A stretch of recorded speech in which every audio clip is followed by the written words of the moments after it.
Good morning friends. જીવનદીપ વિદ્યાલયમાં આપ સૌ વિદ્યાર્થી મિત્રોનું હાર્દિક સ્વાગત છે. ધોરણ 10 અંગ્રેજી વિષય. લાસ્ટ ટાઈમ આપણે 2 લેક્ચરમાં જોયું હતું સરસ મજાનું lesson I love you teacher, એટલે કે મારા વાલા ટીચર. આ લેસનમાં આપણે જોયું હતું કે હેલન કેલર મિસ સુલિવાનના આવવાથી એનું જીવનમાં કઈ રીતે બદલાવ આવે છે, કઈ રીતે એનું જીવન પલટાય છે. એમના જ શબ્દોમાં આપણે એમના જીવનનો વળાંક જે હતો એ આપણે સાંભળ્યો હતો. એ 2 લેક્ચરમાં જોયું હતું. ઢીંગલી રમવા આપે છે, પાણીના નળ નીચે બધી વાતચીત આપણે કરી હતી અને દરેક વસ્તુનું નામ રહેલું છે એવું એને જાણવા મળે છે અને તે દુનિયા સાથે જોડાય છે એ આપણે વાત સાંભળી હતી. અને એની જે કંઈ પણ ક્યુરિયોસિટી હતી એ બધી જ એના ટીચરે એને સંતોષ આપ્યો. હવે આગળ આપણે જોઈએ. આ પહેલું સ્ટેજ હતું, પહેલો પડાવ હતો શીખવાનો. જે રીતે ગેમ આવે છે એ રીતે આ રીતે આનો પણ પહેલો પડાવ હતો એ પૂરો થયો. પહેલું જે શીખવાનું હતું, પહેલું સ્ટેપ હતું એ પૂરું થયું. હવે આગળ જોઈએ કે ધ સેકન્ડ સ્ટેજ. સેકન્ડ એટલે કે બીજો સ્ટેજ, એટલે કે પડાવ. હવે બીજું ચેપ્ટર એના જીવનમાં ઉમેરાય છે, એટલે કે નવી જ ચેલેન્જ આવે છે એના જીવનમાં હેલન કેલરના. The second stage of learning એટલે કે બીજો જે પડાવ હતો ઓફ લર્નિંગ એટલે કે શીખવાનો વોઝ મોર ડિફિકલ્ટ. મોર એટલે કે પહેલાં કરતાં વધારે ડિફિકલ્ટ એટલે કે અઘરો હતો. પહેલો જે પડાવ હતો એ બહુ જ સારી રીતે હેલન કેલર શીખી ગઈ, પણ પહેલાં કરતાં બીજો પડાવ હંમેશા અઘરો જ હોય છે. એમ એ હેલન કેલર કહી રહ્યા છે કે સેકન્ડ સ્ટેજ ઓફ લર્નિંગ એટલે કે બીજો જે પડાવ છે શીખવાનો વોઝ મોર ડિફિકલ્ટ એટલે કે ખૂબ જ વધારે પડતો અઘરો છે. ઇટ વોઝ ઓલ્સો કે આ જે પડાવ જે છે બેઝ એટલે કે આધાર ઉપર છે, કે કયા શેની ઉપર આધાર રાખે છે આ પડાવ? On the sense of touch. Sense of એટલે કે શેની ઉપર? ટચ. ટચ એટલે કે અડીને શીખવાનું. પહેલાં વસ્તુ જે પહેલો પડાવ હતો એમાં વસ્તુ અડવાની અને એના સ્પેલિંગ દ્વારા શીખવાનું. પણ જ્યારે આ બીજો જે પડાવ છે ટચ એટલે કે અડીને શીખવું. કઈ રીતે અડીને શીખવું? તો આગળ જોઈએ કે miss Sullivan wood speak a word, એટલે કે મિસ સુલિવાન જે એના ટીચર હતા વુડ સ્પીક. સ્પીક એટલે કે બોલે. અ વર્ડ એટલે કે શબ્દ, કે કોઈ પણ અક્ષર કે શબ્દ એના ટીચર જે હતા તે બોલે. એન્ડ એટલે કે અને. Ask me. આસ્ક એટલે કે કહે. મી એટલે કે મને. હેલન કેલર કહી રહ્યા છે કે મારા ટીચર કોઈ પણ શબ્દ બોલે અને આસ્ક મી. આસ્ક મી એટલે કે મને કહે ટુ ટચ હર. ટચ એટલે કે અડવાનું. હર લિપ્સ. હર એટલે કે તેના. લિપ્સ એટલે કે હોઠને. જો બીજો પડાવ હતો એ કેવી રીતે અઘરો હતો કે એના ટીચર એને કોઈ પણ શબ્દ બોલે અને હેલન કેલરને આસ્ક એટલે કે કહેતા હતા ટુ ટચ એટલે કે અડવાનું. હર લિપ્સ. લિપ્સ એટલે કે હોઠ અને થ્રોટ. થ્રોટ એટલે કે ગળાને. પણ કઈ રીતે અડવાનું છે? સ્લોલી એટલે કે ધીમેથી, કે ધીમેથી એના હોઠને અડવાનું છે અને ગળાને અડવાનું છે. કોના? એની સુલિવાન જે એના ટીચર હતા એમના. આઈ લર્ન એટલે કે તે શીખવાનું શરૂ કર્યું. ટુ સ્પીક એટલે કે બોલવાનું. હવે જુઓ કઈ રીતે તે શીખે છે બોલવાનું, કે એના હોઠને અને ગળાને ધીમે રહીને અડવાનું. આઈ લર્ન એટલે કે શીખવા ચાલુ કર્યું. ટુ સ્પીક એટલે કે બોલવાનું. Through the movement of the lips. Movement એટલે કે હલનચલન. Of the lips. લિપ્સ એટલે કે હોઠોના હલનચલન પરથી. And the vibration. વાઇબ્રેશન એટલે કે ધ્રુજારી. In the throat. થ્રોટ એટલે કે ગળામાંથી જે ધ્રુજારી ઉત્પન્ન થાય છે. આપણે કોઈ પણ અક્ષર કે શબ્દ બોલીએ તો એમાંથી ધ્રુજારી એટલે કે સ્પંદન થાય છે. તો હેલન કેલરને પણ એના ટીચર કઈ રીતે શીખવાડે છે કે હોઠને અને ગળાને અડવાનું અને એના દ્વારા તે બોલતા શીખે છે. શેના દ્વારા? મૂવમેન્ટ ઓફ ધ લિપ્સ એટલે કે હોઠોના હલનચલન પરથી. એન્ડ ધ વાઇબ્રેશન એટલે કે ધ્રુજારી. ઇન ધ થ્રોટ એટલે કે ગળાની ધ્રુજારી ઉપરથી, સ્પંદન ઉપરથી તે બોલતા શીખે છે. When I utter my first word. અને આ રીતે મહેનત કર્યા પછી, ખૂબ જ પ્રયત્ન કર્યા પછી, પરિશ્રમ કર્યા પછી, વેન એટલે કે જ્યારે, આઈ અટર એટલે કે હેલન કેલર કહી રહ્યા છે અટર એટલે કે બોલી, માય ફર્સ્ટ વર્ડ એટલે કે મારો પહેલો શબ્દ જ્યારે હું બોલતા શીખી શકી. ઇટ ગેવ મી અને એના લીધે ગેવ એટલે કે આપ્યું. મી એટલે કે મને. આ પહેલો શબ્દ જ્યારે હું બોલતા શીખી શકી ત્યારે મને બાઉન્ડલેસ ડિલાઇટ. બાઉન્ડલેસ એટલે કે માપી ના શકાય તેવી ડિલાઇટ એટલે કે ખુશી, કે જેનું વર્ણન પણ ના થઈ શકે એટલી ખુશી મને થઈ કે ક્યારે, કે જ્યારે હું મારો પહેલો શબ્દ બોલતા શીખી ત્યારે. નાવ એટલે કે હવે. આઈ સ્ટાર્ટેડ એટલે કે શરૂ કર્યું. તમને ખબર છે નામ બોલાય ત્યાં સુધી તો ચૂપ બેસી રહો, પણ એક વાર બોલતા શીખી શક્યા પછી તમારું મોઢું બંધ રહે નહીં. એટલે હેલન કેલર પણ પોતે કહી રહી છે કે નાવ એટલે કે હવે. આઈ સ્ટાર્ટ એટલે કે શરૂ કર્યું. ટોકિંગ એટલે કે વાતચીત કરવાનું.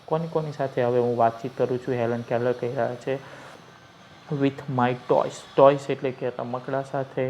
સ્ટોન એટલે કે પથ્થર સાથે. ટ્રીઝ એટલે કે ઝાડ સાથે. એન્ડ બર્ડ્સ એટલે કે પક્ષીઓ સાથે. ઇન ધ ગાર્ડન બગીચામાં હોઉં ત્યારે હું મારા રમકડા સાથે. સ્ટોન એટલે કે પથ્થર સાથે. ટ્રીઝ એટલે કે ઝાડ સાથે.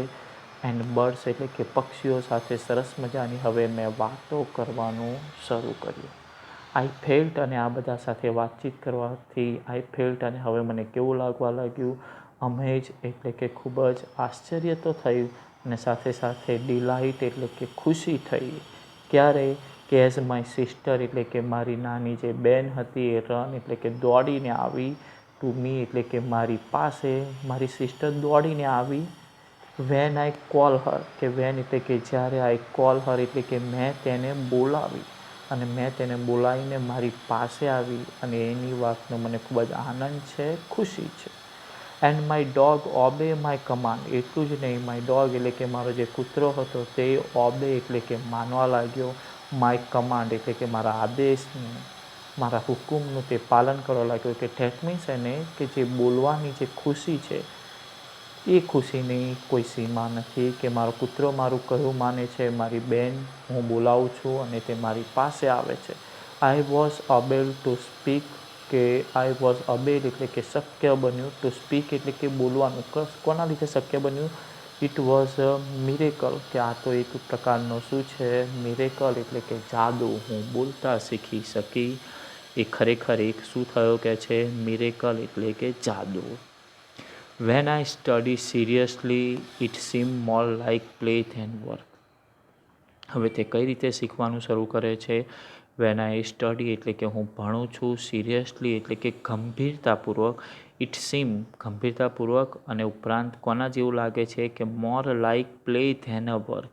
એટલે કે કોઈ પણ કામને તમે કામ તરીકે ના લો, રમત તરીકે લો તો એ કામ ખૂબ જ સરળ થઈ જાય છે. એટલે હેલન કેલર પણ કહી રહી છે કે હું કોઈ પણ કામને એટલી સહજતાથી લઉં છું, એટલી સિરિયસતાથી લેતી નથી. એટલે કોઈ પણ કામ મને કોઈ રમત જેવું લાગી રહ્યું છે, અને હું સરસ મજાનું એના દ્વારા ભણી રહી છું. વેન એવર એનીથિંગ ડિલાઇટ ઓર ઇન્ટરેસ્ટ મી. વેન એવર એટલે કે જ્યારે પણ, એનીથિંગ એટલે કે કંઈ પણ, ડિલાઇટ એટલે કે ખુશી થાય મને, ઇન્ટરેસ્ટ એટલે કે રસ પડે, મારે કંઈ પણ વસ્તુ શીખવી હોય કે કંઈ પણ વસ્તુ જાણવી હોય. મિસ સુલિવાન એટલે કે મારા જે ટીચર હતા સુલિવાન વુડ ટોક એટલે કે વાતચીત કરતા હતા, મને શીખવાડતા હતા. અબાઉટ એટલે કે વિશે, કઈ રીતે શીખવાડતા હતા? ધેટ એઝ ઇફ એટલે કે તે પોતે બની જતા હતા. She were a little girl herself કે તે પોતે જાતે. લિટલ એટલે કે નાની, ગર્લ એટલે કે છોકરી, હરસેલ્ફ એટલે કે પોતે નાની છોકરી બનીને મને શીખવાડે. સ્વાભાવિક છે, સરખી ઉંમર ના હોય તો આપણને વધારે સમજણ પડે, આઈડિયા આવે. એટલે મારા ટીચર પણ મને કઈ રીતે શીખવાડતા હતા? કે પોતે મારી જેમ એક નાની છોકરી થઈ જાય અને મને સરસ મજાનું શીખવાડે, સમજણ આપે. She taught subject. હવે તે મને શું શીખવાડવાનું શરૂ કર્યું? સબ્જેક્ટ એટલે કે વિષયો. લાઈક કયા કયા વિષયો? સાયન્સ એટલે કે વિજ્ઞાન. બાય મેકિંગ કઈ રીતે શીખવાડે છે? મેકિંગ એટલે કે બનાવી દે છે. ઇટ ઇઝ સો ઇન્ટરેસ્ટિંગ એટલે કે ખૂબ જ રસ પડે તેવું બનાવી દે છે. ધેટ આઈ રિમેમ્બર એવરીથિંગ અને કોઈ પણ વસ્તુને જો તમે રસ પડે તે રીતે સમજાવો, રસ પડે તે રીતે એને રજૂઆત કરો તો તમને બધું જ રિમેમ્બર એટલે કે યાદ રહી જાય. એવરીથિંગ એટલે કે દરેક વસ્તુ. કે એટલું રસપ્રદ રીતે ભણાવે એટલે કે સરસ મજાનું ભણાવતા હતા મારા ટીચર. કયા વિષય? સાયન્સ એટલે કે વિજ્ઞાન. કે જે કંઈ પણ શીખવાડે મને ખૂબ જ બધું જ યાદ રહી જતું.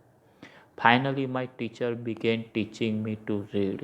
હવે પછીનો નેક્સ્ટ આવે છે ફાઇનલી, છેવટે, અંતે, પહેલાં બોલવાનું શીખવાડ્યું, પહેલાં સમજવાનું શીખવાડ્યું, પછી બોલવાનું શીખવાડ્યું. હવે ટીચરે એના બિગેન એટલે કે શરૂ કર્યું, ટીચિંગ એટલે કે શીખવાડવાનું, મી એટલે કે મને, ટુ રીડ એટલે કે વાંચવાનું શીખવાડવાનું હવે મારા ટીચરે મને શરૂ કર્યું.